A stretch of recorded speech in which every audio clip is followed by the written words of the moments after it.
Well, I'm sure we've all heard the idea of where have all the good men gone, and many have talked about the subject. But I'm going to do a little bit of a twist on that and ask, where have all the patriots gone? We have people who want to stand up for things that we know are in a fashion of what we comprehend as patriotic, which would be conservative ideas or ideals, constitutionality, positions of proper resistance, Declaration of Independence, for example, how it describes the necessary actions of citizenry against improper government. But I think we should look at aspects of proper patriotism from other countries. And I think we can get a good idea on what are we not doing, or what are we doing that is ineffective, or that they're doing that is effective.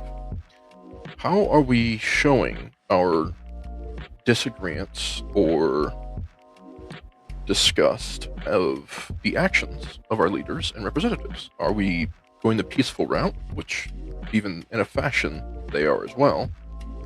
Or are we going the silence route, which some are doing that we would never call patriots if we look at it clearly?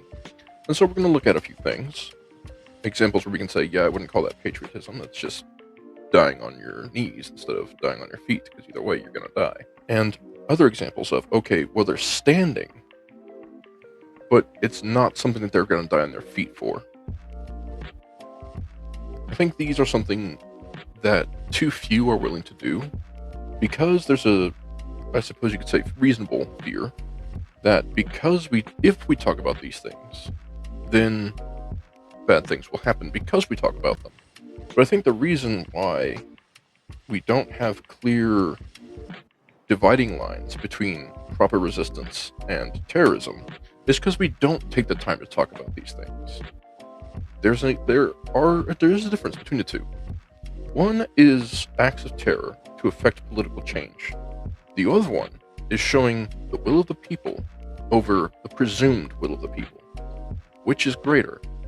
The will of the people that you are being propagandized to believe is happening, or what the people actually want? And are we effectively communicating that? Now, we could be doing it through bills, or we're doing it through petition, but what we need to focus more on is actual action. Not action that would put a person in jail, not unlawful action, but lawful action. We have good examples of unlawful action from those we would never consider patriotic. But where is our expression of examples of lawful action making change? Now, we see unlawful action not really affecting change, but really just making everyone more willing to also do unlawful action against them. Where is the alternative? Where is the line where, okay, you are now properly resisting tyranny? And at what point do you get to that line? I think it would be very helpful if we had either lawyers or maybe Supreme Court or something be able to answer such a question. And if the answer is never, then we know it's time.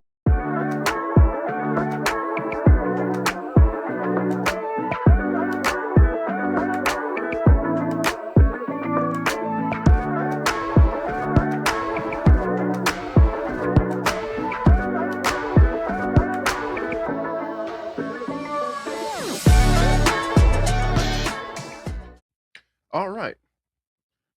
Well, what our main focus today is going to be about is when it comes to protesting. Now, we understand what lawful protest is. We understand what peaceful protest is. We understand that we hopefully, as my audience, understand what, and if not, we can go over it. I don't mind answering comments and other things. We should know what peaceable assembly is. And that's what we kind of mean when we say peaceful protest. What we mean by that is uh, a lack of unlawful action when protesting. So, what we're looking at right here, what you can see, is this unlawful? Well, technically, if we're saying unlawful means breaking the law, then yes. Now, this isn't in the US. And let's say, for example, let's say it's okay, so it's not in the US, but let's say it's AI. Anything's possible nowadays. Okay, if it is AI, is it lawful or unlawful if it was done in reality? I think it would be unlawful. But does that make the protest itself wrong? Does that mean that it should be considered criminal? Well, you are destroying government property. This is supposedly, let's see, police station, covering police station in uh, fertilizer, cow dung mainly because their diet consists of plants. Though they can eat meat, believe it or not. We may even get around to that. I'm up for all kinds of conversations, even conversations with vegans and other things. When I'm able to do live streams, we'll do call-in debates or something like that and talk about these different ideas. I'm up for it. But today, obviously, as I expressed before, we're going to be focusing on what is the line between lawful and unlawful, proper and improper protest. I'm going to try to do my best to express that, though I understand I sometimes have a tendency to ramble and also lose the point I'm trying to make. Hopefully, I can effectively avoid that. Alright, so let's start with the next video. Here we have a protest by farmers. I'm going to Look at these tractors. Morrison's distribution centre. This morning, farmers blocking the entrance. Farmers are staging protests outside supermarket depots across the UK. This is 2 months There ago. are some 30 depots that have been targeted tonight. Despite Starmer's court order, despite prison threats. Because yesterday, Starmer's government got judges to ban farmer protests, ban the blockades, threaten them with prison. The farmers' response? Hundreds of tractors. Blocking Morrison's anyway. Blocking Tesco. So here's my question when it comes to the line. Is the line of proper, effective protest, or, yeah, I think that's the word I want to go for, protest. Is the line of effective protest like 4 or 5 different lines? Is there a middle line, which we'd call effective protest? And I might try to make a little image here and then place that in. Is the line effective protest in the middle? And then we have on the right side, we have those of authority. And then to the right of that right side of those of authority, we have lawful protest. And is it from the middle? To the left, we have the Constitution and moral law. And then to the left of that, we have unlawful protest. The idea that I'm trying to communicate is that there's something backwards about that. Moral law and constitution should be between effective protest and lawful protest. And the authorities should be the one in the way of unlawful protest. But what has occurred is when we try to do lawful protest, it doesn't seem to be effective. There doesn't seem to be any kind of change. Now, does that mean we should be unlawful? Does that mean we should be violent, hurting people, destroying property? Absolutely not. But I do think it means we should accept that there is a line where perhaps 2 lines blur together, maybe even 3. When it comes to the authorities on the right side between lawful protest and effective protest, the authorities seem to, when you are trying to do an effective protest and you're going towards lawful, the authorities push you over into unlawful protest. They bypass effective protest, they cut through constitutional and moral law, and then push you into unlawful protest. I think that's what they want to happen. They don't want your protest to be effective.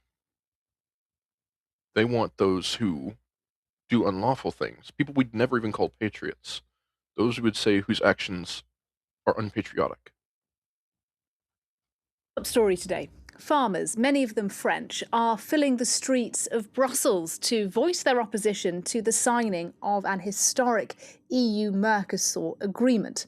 Now, if inked, the deal would create the world's largest free trade area, 450 million consumers in Europe and 270 million in South America. Details are being discussed at a European summit in Brussels today, and the EU Commission President Ursula von der Leyen is supposed to fly to Brazil this weekend to sign the deal. But those in the streets in Brussels are firmly opposed.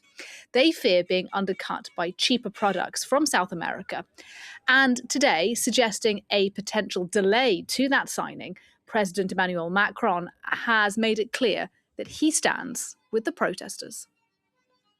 I want to say here to our farmers who are protesting that France's position has been clear from the start. On Mercosur, we believe the terms aren't acceptable and its agreement cannot be signed. And it's the same across the board. It's Europe being consistent, and it's a Europe that protects its agriculture and its producers. If only it did the same thing for its citizens when it comes to France and Macron. Now, what are we seeing in that example? Where we're seeing effective protest pass into lawful protest because of the allowance of authorities. That shouldn't be how it goes. It should be the other way around. Effective protest should meet moral law and constitution. Now, I'm saying constitution when it comes to the United States, moral law when it comes to outside of the United States. Not destroying someone's property, not hurting people, not killing people, not putting yourself in danger. So you're doing lawful things that, to an ultimate degree, constitution and moral law, the ultimate law of the land, the supreme law of all things. When it comes to the United States, the Constitution is the supreme law of the land, the moral law is the supreme law of all things. So, if you're doing an effective protest and you're keeping in lawful degrees, then there should be no issues. And the authorities should be on the other side, so that if your effective protest tries to go unlawful, it's the authorities that push you away. And if it does have to pass into unlawful, that's when the government has to accept and allow. I think that's how it should be, but it doesn't seem to be.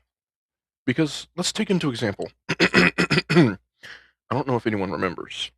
It's been a good while now. There was a protest, an open carry protest, where American citizens carried their firearms with them, loaded, and they walked around. I think it was a university campus or it was like a state park or something, and they walked. They open carried and they walked. And the police were on edge. They were freaking out because everyone was armed and they were like shaking and they were trying to not interact with the people because they were worried that something was going to happen. That is where, okay, we're doing lawful and effective. We're doing lawful protest, right? But it's not passing into effective. So you have effective protest in the middle that moves left and right. But then you also have the edges of left and right, unlawful action and lawful action, trying to move towards effective protest. Now, unlawful action bypasses constitution and moral law to try to be effective. Lawful protest has to bypass authorities and leaderships to become effective. But those authorities and leaderships try to push it over into unlawful, bypassing effective, to then fight it. But do nothing about unlawful, trying to be effective. Here's another example. Extraordinary sight on the Paris highways. Tractors, hundreds of them, as far as the eye can see. Signs in French reading, "Angry Farmer," angry over what French farmers say is an existential threat to their way of life. Red tape, low prices, and high taxes they say may put them out of business. On participe au mouvement de manifestation des agriculteurs. We've had enough, this organic farmer says. Enough with demands disconnected from reality. Enough with the markets spiraling downwards. These protests have been rocking France for days. But now, farming unions say they're kicking into higher gear. vowing a siege on the French capital, attempting to block all major roads into Paris, threatening to drive their tractors all the way to Élysée, the presidential palace. In southern France, farmers setting a truck of red peppers on fire. Sorry if there was a sound there. Seems like there might be something happening. All right, there we go. Okay, there was a weird effect on the soundboard. Hopefully it didn't come through as a squeal for y'all. I'll continue. Then flipping it. Tires set aflame. Trash dumped outside government offices. All right, so, oh, my echo's a bit high. Okay, so the destruction of that property, the arson, the tossing of trash in front of government buildings, those are unlawful. I agree something we should be against in that is the destruction of that property and the burning things of that property. That's part of it. Now, these actions, even the putting the trash out in front of government buildings, is unlawful. But is it effective? Yes. Does it make it right? No, I suppose. So what are we to understand from this? This is why, if I remember correctly, I made a suggestion. It's been a day since I last recorded this because there were some recording problems and I had to redo it all. Something that I want us to think about is why don't we sorry, why don't we have lawyers and Supreme Court judges, justices, or anyone else who has a clear described document? Hey, here's the examples where you guys can protest. You guys can do what would be unlawful, but is right to do. And if it's, oh, well, it's never okay in protest to do something that's unlawful. And the way they describe unlawful is anything against the law. Now, what do I mean when I say unlawful? I mean against the supreme law. Because there's more than one law to take into account. There's just the state law, the city law, those are called like ordinances, city ordinances, state laws, then you have federal laws, and then you have the law above all of those laws. If we go for the United States, we have the Constitution. Outside of documents, we have the moral law of our conscience, of God's moral law upon our heart. Even if you don't think that, that's how best we could describe and understand these things. At least that's how I find. So, when is it proper to do what is considered unlawful to be effective? I think, like with everything, there is a line. What level of unlawful? What do you mean by unlawful? For example, is it unlawful to, like, dump dung into the police department front door? Yes. Is that, say, if it was done in the US, is that a contradiction or violation of the constitutional freedom of peaceful assembly? I can see where it can be. However, if the peaceful form of protest, holding signs, marching, basically ensuring not to get in anybody's way, like, look at it this way. You see all this? In this video, we're going to watch real quick. I chose short ones to describe a point. What I want us to look at, sorry, I just coughed. What I want us to look at is that these vehicles are taking up this roadway. And then we have examples of people doing that, which we'll look at soon. What I want us to consider is, if this, and this was full of people, millions of them, would that be an effective protest? Would absolutely stopping commerce, not by getting in the way, but not coming into work, would that be effective? Oh, well, how are we supposed to feed our families? The point of a protest against something that is unlawful, as in a violation of the Constitution, isn't to do something that won't affect you negatively, but accept a negative effect to cause a positive effect. So, if you have to prepare, take 2 months to make frozen food, get a generator, as like a group, if you're all agreeing to protest, help each other get generators, help each other get frozen food, help each other get shelf-stable stuff, canned food, start gardens or something like that, help each other prepare, and then at the end of those months, after you all have that, squirreled away food and things that are necessary, do not come into work for the next 3 months. Oh, we could all lose our jobs. What happens when over 2 million people lose a job in one city that has a population of 3 million? I would suspect someone's going to start listening. That's how I would say it's not unlawful, but it is effective. So it's lawful, effective protest. You're not breaking the law by helping each other get those things. You're not breaking the law by not coming into work. You're not breaking the law by being in public areas you have the right to be. This is public easement. This is public easement. This is, well, maybe not right there, because the snowplow didn't get right there. That's part of the road, clearly. So this right here, public easement. Public easement. And let's say over here, by the looks of it, these are lantern or street lights. Looks like that might be a park or something. And let's say this is private property. Okay, then you can all stand on the public easement. The rest of you can be right here in this public easement. And then others can fill this park over here. 1, 2 million, even if 1 million, it's a population of 3 million.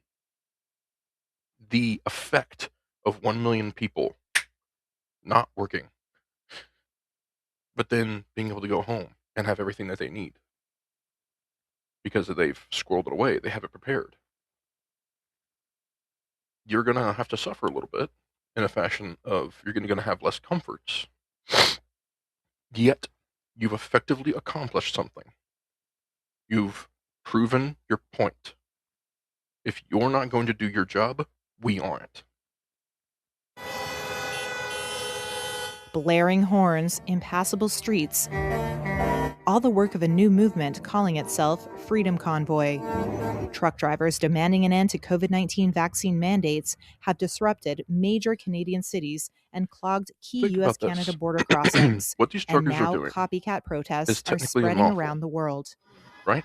After Because what they're vaccine doing mandates is for they cross-border are truckers taking were up imposed in roadways. January by They're Canada blocking and the emergency United services. They're States. blocking A access so-called to Freedom Convoy was organized in public protest. services, Truck public drivers things traveled that across are Canada to like Ottawa, these people's then parked right to themselves use it. downtown in a show The of guy filming, for solidarity. example, he has the right to drive on the The road as much protests as have those trucks have the expanded to right to be oppose on the road. government restrictions more But those generally trucks don't have the against right to stop him unvaccinated from using the people road. and include signs like In the US, vaccines we're don't using save US people, example. Jesus saves people, Amen. and But no, also, I won't back down. 2 so border clearly, blockades, one if I think I've effectively described my point here, that you can have an effective protest that is lawful, whether or not your leaders like it. They can try to criminalize the fact you just left your job and they're losing out on 1 million people's income in taxes for their state and for their city. There is a level in which we can say there could be some kind of ordinance, right? There's a state, let's say this, there's a state ordinance saying you can't gather 1 million people in a state park without having some kind of form filled out and the government accept it and allow it. Here's the thing. That ordinance is invalid. Why? Because it contradicts the Constitution. We do not have to prove or give a reason to use our right to protest peacefully. We don't have to give them a reason. We don't have to let them accept our reason. We have the right to, whether they like it or not.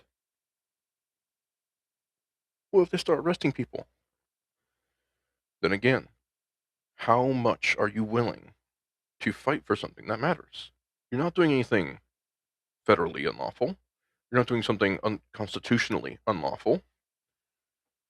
All you are doing is something that is completely constitutionally lawful, but against a city ordinance, or a state law. Let's say, out of the 1,000,000 people, 1,000 get arrested, and they're charged with violating those federal laws. And the rest of the group help pay for lawyers and such to bring it up to the Supreme Court. The Supreme Court would say they have a right to protest, whether or not your federal law or city ordinance accepts that fact. And so the Supreme Court would strike down, hopefully, strike down that. Now, let's say they don't. Well, sorry, but they are now making what is lawful unlawful. And when that happens, you're already at the point where that would be saying no different than them coming and taking firearms from you directly. Them saying you don't have a right to protest unless the state likes it, or unless the state approves it. Same thing. That is an equivalent violation of rights. So, at that point, your government has become inefficient or incapable of accomplishing its duties on the basis of the Declaration of Independence, which describes a duty of the people to do something about that. So, we're going to look at, real quick, 3 examples of unlawful uses of protest in the attempt to be effective. And who stood in their way in these, which I'm sure most of us can remember this. This is only about 5 years ago. Most of us can remember these riots and how politicians and governors and other people reacted to it. Hope that's not sound in this. In fact, since there's really no statement at all, I'm just gonna. Alright, so we have people attacking a police vehicle, breaking glass, police officer drives away, man falls and scrapes himself, vehicle keeps driving away, another police car comes to check on him, make sure he's okay. What do? They attack him because he came to check on them to see what was wrong. And now he has to drive away. This is constitutionally unlawful. This isn't just by law unlawful, this is constitutionally unlawful. Something that I think definitely needs to be considered. Now, these actions, would these ever be acceptable? Well, let's take the example that we just spoke about before. Well, I just spoke about. Hopefully you're following along with me. If the Supreme Court says you don't have a right to protest unless the state or the city has accepted your right or position to protest, that being a violation of your rights, would this action be a proper response? My answer would be no. What would be a proper response? Let's back it up just a little here. All these people should be in here, this area here. They should all be armed, and they should be in this area. These yellow lines in this area. Armed, their weapons fully loaded, and they're just standing here peacefully. Now, if the police try to stop them, arrest them, that's when crap's going to go down. Because their rights have been violated by not only the city and the state, but the Supreme Court. And so such a reaction is proper on the basis of the Constitution, on the basis of founding documents. And I think this is where we should have that conversation of where's the line. Because we have effective protest, authorities, lawful protest. And in the other direction, effective protest, constitutional moral law, unlawful protest. Effective protest and lawful protest should be moving towards one another. Were these effective? These were considered the George Floyd riots, by the way. I'd say, since the officer, who definitely didn't help in his actions, but didn't technically kill George Floyd, was sentenced for murder. And the judge's decision was because of these people's actions and those like them. That shows that there's a form of effectiveness in unlawful behavior. The problem is they didn't have a basis for that unlawful behavior. Now, I'm saying unlawful by the form of law, not by the form of constitution, because what I described, them being in these spots, and fully armed, ammunition in chambers, ammunition in magazines, body armor's on, that would be lawful. And if they're attempted to be arrested for their protest, or even that one I showed before, the one that where the example of 1,000 people being arrested from the million or 2 million people and being prosecuted and being brought up to the Supreme Court rejecting that they had a right to protest. If they redid that protest again with the same million people or more, maybe, would join them, and the being out of work, they should be fully armed. Because if anyone tries to enforce that unlawful action that was enforced prior, again, that's when you have that, okay, the ones who are being unlawful aren't the people who are armed, aren't the people protesting rightly. It's the people trying to enforce against them. It's the ones violating that right. Here in Santa Monica, California is very fluid. You can see police here now firing tear gas into the crowd. They are trying to push these folks back. Earlier today, just a few blocks away, there was... How dumb is it to wear a cloth mask while you're holding a gas mask? Anyway, that was the time then. That was 5 years ago. That's 2021. Also, can we expect much from NBC? But anyway, you see my point. This is an example of unlawful protest that we're looking at on the screen right now. Flipping cars, destroying properties, just like I said before. With the farming protest, looting, there's more unlawful action. Unlawful even against the Constitution and moral law. So, proper action isn't what these people are doing. Even if their rights were being violated, for example, that's not how you do that. You don't go around destroying private property, go around destroying police cars and looting. And let's say, out of the million people who are out in a public area that are not around private property, some other group goes and starts looting, and they try to blame your group for it who are out in a public area. If there are a million people gathered in a public area, and there are 1,000 people going out and looting, I don't think that that'd be an effective argument, but I think you could easily argue against it.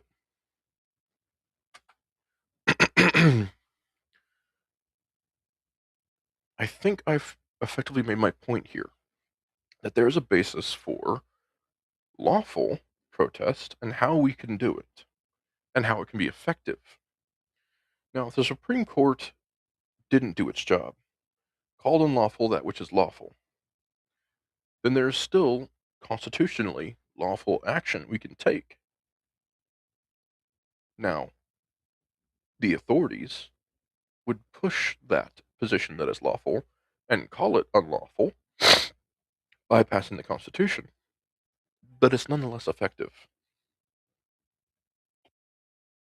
The most serious injury suffered by an officer was a broken vertebrae when a concrete block was dropped on his head. But as you heard Courtney Godfrey report, protesters say this trouble was all caused by anarchists or outside agitators. But police today putting the blame on some of the protesters. At first, protesters were disruptive, blocking all lanes of I-94, but peaceful. So I appreciate you watching the video. I hope that I've been able to describe my position, opened up the possibility for good conversation, and caused you to think a little bit about how we should have these dividing lines and these understandings about what is right to do, what is wrong to do, and how we should accomplish them. Let's give another example right here at the end.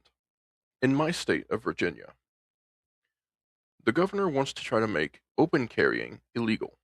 In fact, carrying a firearm at all, of any fashion, illegal.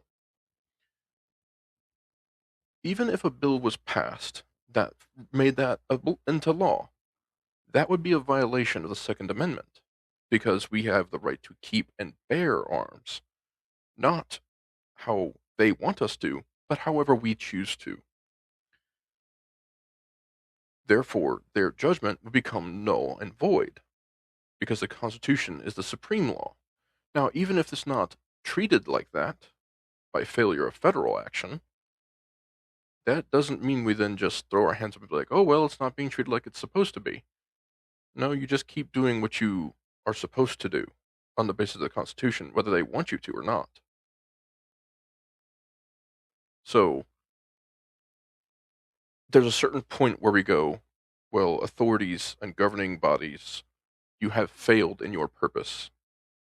Now, some people like to make a Christian argument when it comes to Scripture about God being the one who puts certain authorities in charge.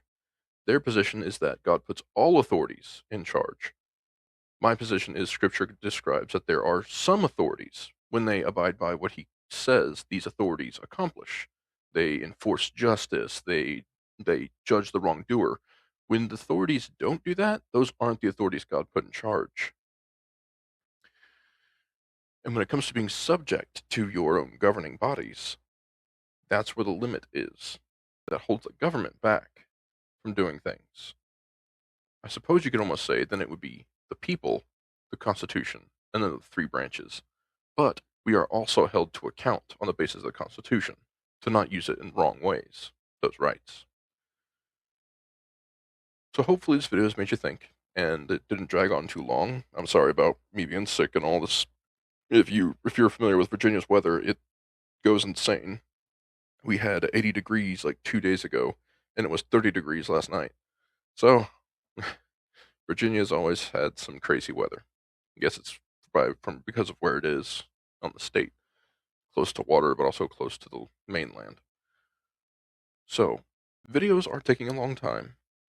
I've got a new medication that's helping me do things, so I might be able to make more videos.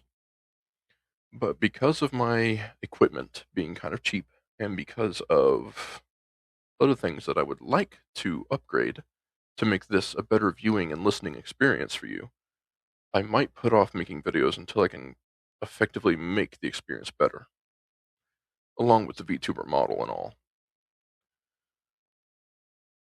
Leave a comment, hit the like and all. You can see me talking and responding on X. I'm perfectly happy to talk with y'all. I do have an Instagram. I'm just not really sure what to do with it. Maybe things will come to me later on. I think that's about it.